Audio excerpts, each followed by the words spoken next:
Hello everyone, today I would like to explain to you guys our prototype, an app for less food waste. So first of all, we have our front screen, which has a couple of options, and up top we have a settings menu in the top right corner, and then there's a color chart which will indicate how much of each grocery you have,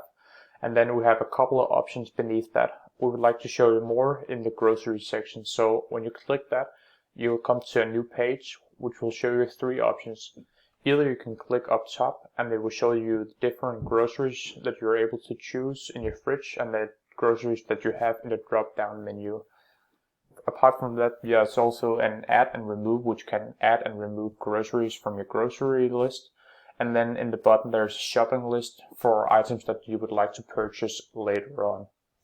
So if you're standing in a grocery store and then you click on groceries, there will come a drop down menu and you can choose from these 5 categories to see if you have any of those products in your fridge. So first of all, if you click on dairy,